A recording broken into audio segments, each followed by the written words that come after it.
Hey everyone, this is Dr. Jess Nerren here. I am here to talk to you today a little bit about what an accommodation letter looks like.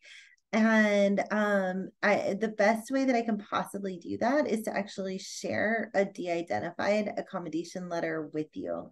Okay, so um, here's a little bit that I can show you of what you might see in an accommodation letter, right? You're going to get something that says, dear faculty member, you have this student. This is the part I can't show you. You have this student in your class.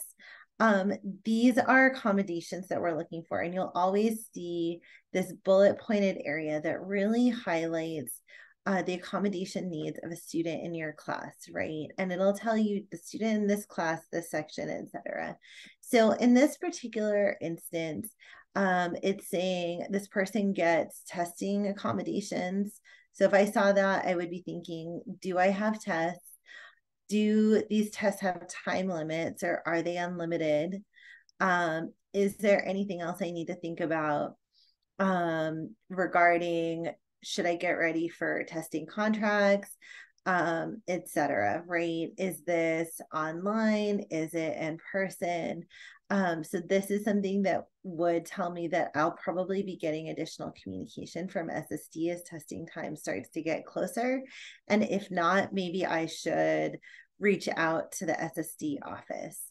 Other audio record class lectures, right? So this is saying that the student in this instance would come into the class with an audio recorder only for personal use, and that they would audio record the class lectures in order to support that student's learning needs as it relates to how maybe it helps them to have repetitions and to hear the class more by repetition. Maybe taking, maybe there wasn't a note taker for that class, right? Or maybe they learned better by listening than from reviewing written information.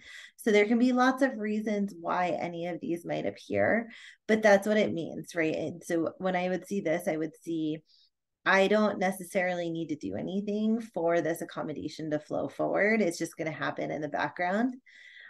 Same with the smart pen, right? It's just going to happen in the background. It's another note-taking device with an audio function.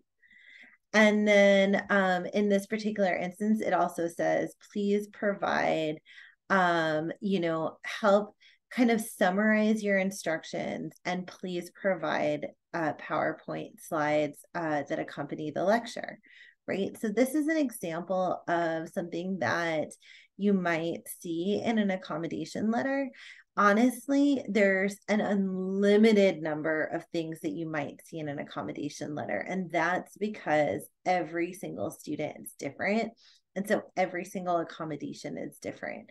And so using an equity lens, we do exactly what it says in the ADA and in the chancellor's executive orders, which is get with the student in an interactive process to understand the functional limitations the student faces in their academic curricular and co-curricular settings.